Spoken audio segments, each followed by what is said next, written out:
ఆంధ్రప్రదేశ్లో తెలుగుదేశం పార్టీ అధినేత చంద్రబాబు నాయుడు, జనసేన పార్టీ అధినేత పవన్ కళ్యాణ్ ఇద్దరూ కలిసి భాజపాతో కలిసి కూటమి ప్రభుత్వం ఏర్పాటు చేసిన సంగతి తెలిసిందే. కానీ చంద్రబాబు నాయుడే మొత్తం ఆధిపత్యం చెలాయిస్తున్నారని, అన్ని నిర్ణయాలు ఆయన తీసుకుంటున్నారని, పవన్ కళ్యాణ్ పాత్ర ఏమీ లేదని, అయినా సరే పవన్ కళ్యాణ్ మౌనంగా ఉండడం పట్ల జనసేన నేతలు, కార్యకర్తలు అసహనంగా ఉన్నట్లు సమాచారం.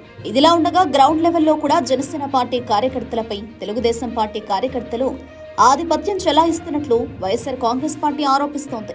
ఒక్క పిఠాపురంలో మాత్రమే అది పవన్ కళ్యాణ్ నియోజకవర్గం కాబట్టి తెలుగుదేశం పార్టీ కార్యకర్తలు అలాంటి సాహసం చేయడం లేదని తెలుస్తోంది. అణిగిమణిగి ఉండేలా అయితే ఇక కలిసి సమానంగానే పోటీ చేస్తున్నట్లు ప్రకటించి ప్రభుత్వం ఏర్పాటు చేయడం ఎందుకని వైఎస్ఆర్ కాంగ్రెస్ పార్టీ ప్రశ్నిస్తోంది. చంద్రబాబు నాయుడు ఇలాగే ఆయన అవసరాలకి అందరినీ వాడుకుని వదిలేస్తారని, పవన్ కళ్యాణ్ కూడా అలాగే అవసరం ఉన్నంత వరకు వాడుకుని అధికారంలోకి రాగానే పక్కన పెట్టేశారని వైఎస్ఆర్ కాంగ్రెస్ పార్టీ ఆరోపిస్తోంది. పవన్ కళ్యాణ్ ఇప్పటికైనా కళ్లు తెరుచుకుని చంద్రబాబు నాయుడు అసలు రూపం గుర్తించి కూటమి ప్రభుత్వంలో నుంచి బయటకు వచ్చి రాష్ట్రానికి మేలు జరిగే విధంగా ఏదైనా నిర్ణయం తీసుకుంటే బాగుంటుందని ఆయన శ్రేయోభిలాషులు చర్చించుకుంటున్నట్లు సమాచారం.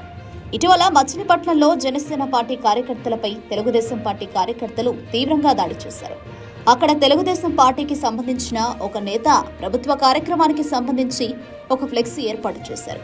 ఆ ఫ్లెక్సీలో జనసేన పార్టీకి సంబంధించి ఫోటోలు కానీ పార్టీ గుర్తు కానీ లేకపోవడంతో ఇరు పార్టీ వర్గాల మధ్య ఘర్షణ మొదలైనట్లు సమాచారం. తమని పక్కన పెట్టేశారని ఆగ్రహించిన జనసేన నేతలు ఆ ఫ్లెక్సీని చింపివేయడంతో ఈ వివాదం మరింత ముదిరింది. అక్కడ ఉన్న టీడీపీ నాయకులు జనసేన నేతల ఇళ్లపైన దాడి చేసినట్లు సమాచారం. ఆ తర్వాత ఇరు పార్టీ పెద్దలు వారికి సర్ది చెప్పే ప్రయత్నం చేసి వివాదాన్ని ముగించినట్లు తెలుస్తోంది. అసలు పవన్ కళ్యాణ్ ఏ ప్రయోజనాల కోసం చంద్రబాబు దగ్గర ఇంత అణగిమణిగి ఉంటున్నారో ఆయనకే తెలియాలని, తన పార్టీ కార్యకర్తలపై దాడులు జరుగుతున్నప్పటికీ పవన్ కళ్యాణ్ ఎందుకు మౌనంగా ఉంటున్నారో సమాధానం చెప్పాలని వైఎస్ఆర్ కాంగ్రెస్ పార్టీ నాయకులు ప్రశ్నిస్తున్నారు. మొత్తానికి కూటమిలో చీలిక మొదలైందని, ముందు ముందు ఇది మరింత పెరిగి వారు వెడిపోవడం ఖాయమని వైఎస్ఆర్ కాంగ్రెస్ పార్టీ నాయకుల అభిప్రాయం.